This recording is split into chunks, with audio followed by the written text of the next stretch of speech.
Long ago, when these ancient Grecian temples were new, hemp was already old in the service of mankind.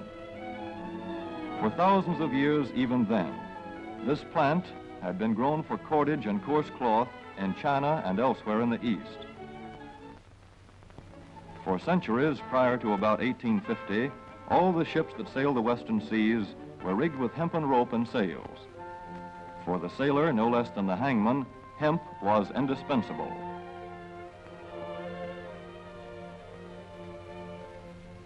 A 44-gun frigate, like our cherished old Ironsides, took over 60 tons of hemp for rigging.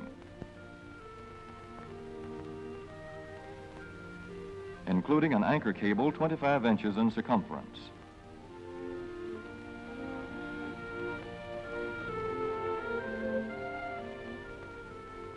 The Conestoga wagons and prairie schooners of pioneer days were covered with hempen canvas.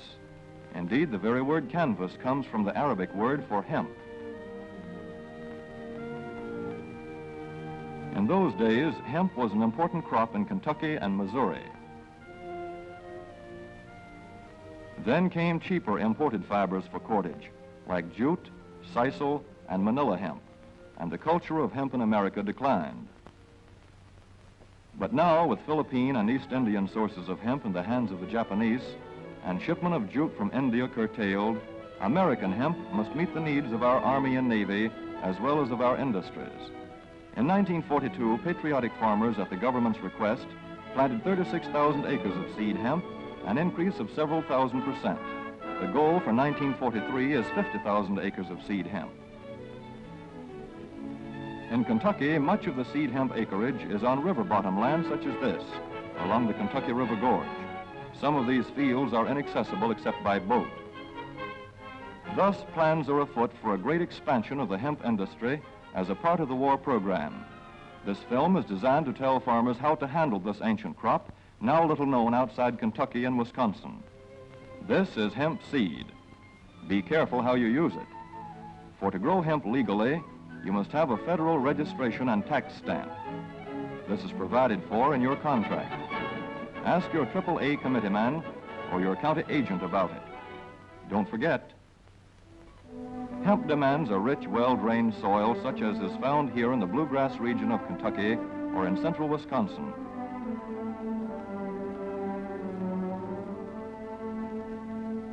It must be loose and rich in organic matter. Poor soils won't do. Soil that will grow good corn will usually grow hemp. Hemp is not hard on the soil. In Kentucky, it has been grown for several years on the same ground, though this practice is not recommended. A dense and shady crop, hemp tends to choke out weeds. Here's a Canada thistle that couldn't stand the competition. Dead as a dodo. Thus, hemp leaves the ground in good condition for the following crop. For fiber, hemp should be sown 5 pecks to the acre. With drill, the closer the rows, the better. These rows are spaced about 4 inches. This hemp has been broadcast. Either way, it should be sown thick enough to grow a slender stalk.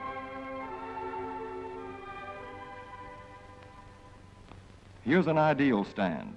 The right height to be harvested easily, thick enough to grow slender stalks that are easy to cut and process.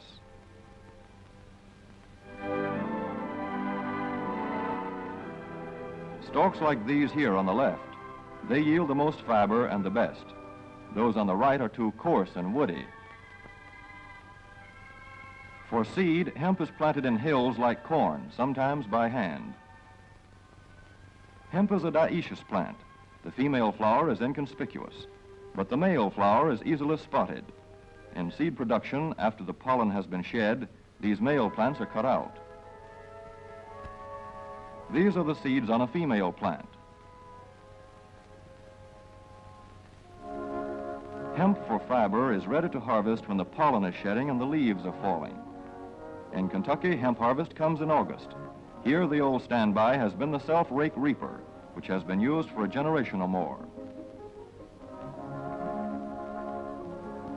Hemp grows so luxuriantly in Kentucky that harvesting is sometimes difficult, which may account for the popularity of the self-rake with its lateral stroke.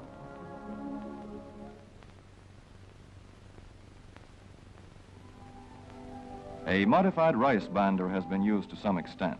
This machine works well in average hemp.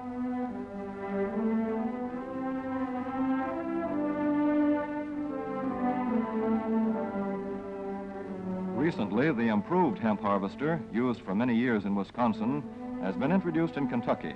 This machine spreads the hemp in a continuous swath.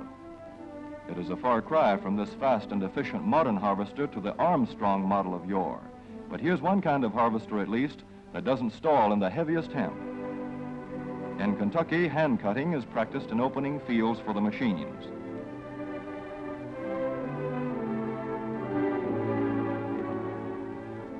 In Kentucky, hemp is shucked as soon as safe after cutting, to be spread out for retting later in the fall.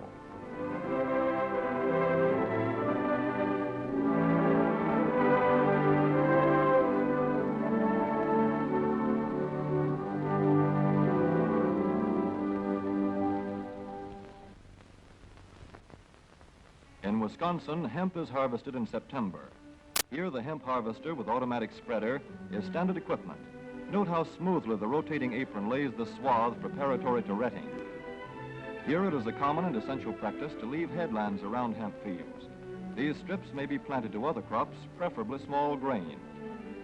Thus, the harvester has room to make its first round without preparatory hand cutting. Here the machine is running over corn stubble. When the cutter bar is much shorter than the hemp is tall, overlapping occurs. Not so good for retting. The standard cut is 8 to 9 feet. The length of time hemp is left on the ground to ret depends on the weather. The swaths must be turned to get a uniform ret.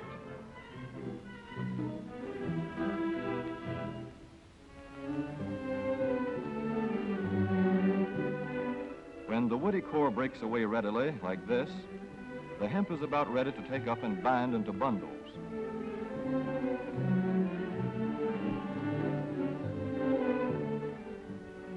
Well-retted hemp is light to dark gray. The fiber tends to pull away from the stalk. The presence of stalks in the bowstring stage indicates that retting is well underway.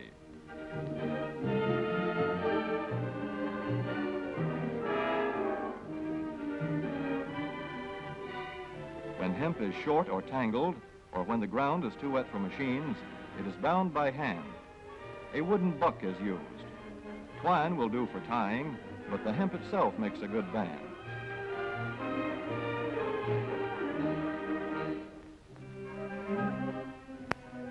When conditions are favorable, the pickup binder is commonly used. The swath should lie smooth and even with stalks parallel. The picker won't work well in tangled hemp.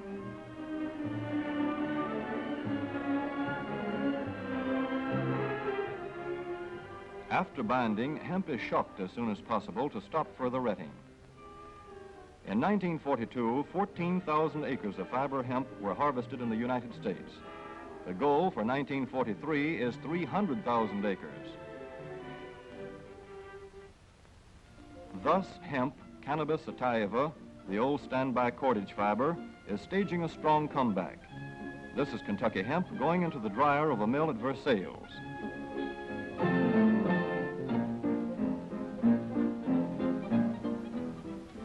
In the old days, breaking was done by hand, one of the hardest jobs known to man.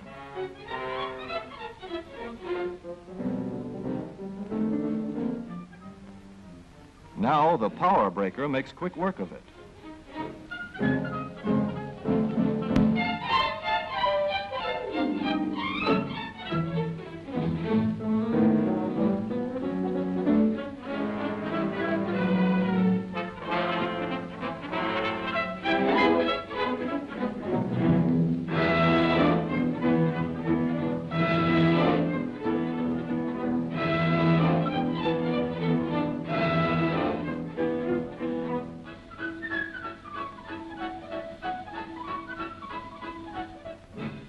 Spinning American hemp into rope yarn or twine in the old Kentucky River Mill at Frankfort, Kentucky.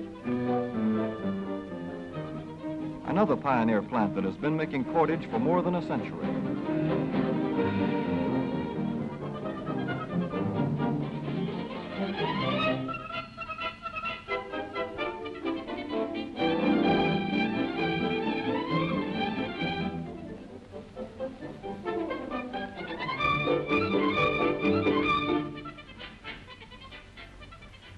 all such plants will presently be turning out products spun from American-grown hemp.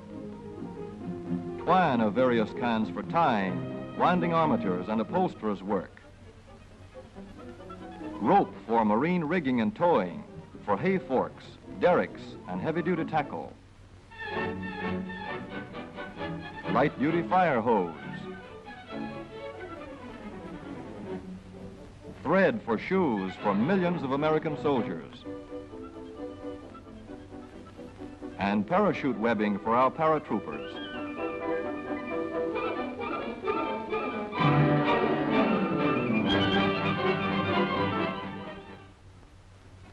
As for the United States Navy, every battleship requires 34,000 feet of rope, and other craft accordingly.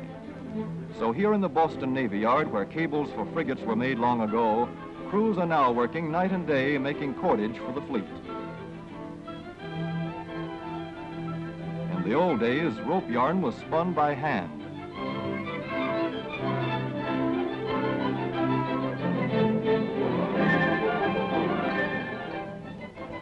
Today, even the rope walk is mechanized. 160 fathoms to go.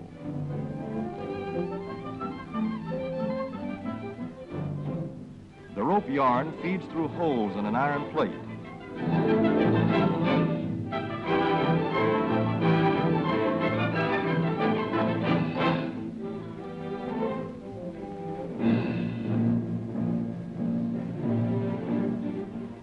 This is Manila hemp from the Navy's rapidly dwindling reserve.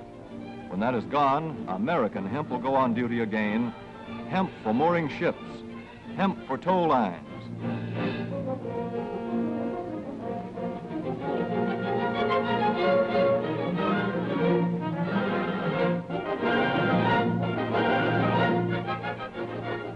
Hemp for tackle and gear. Hemp for countless naval uses, both on ship and shore.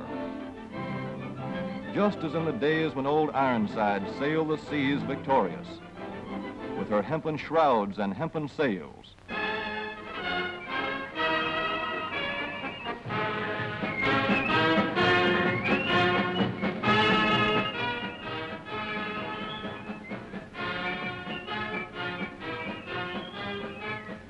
Hemp for victory.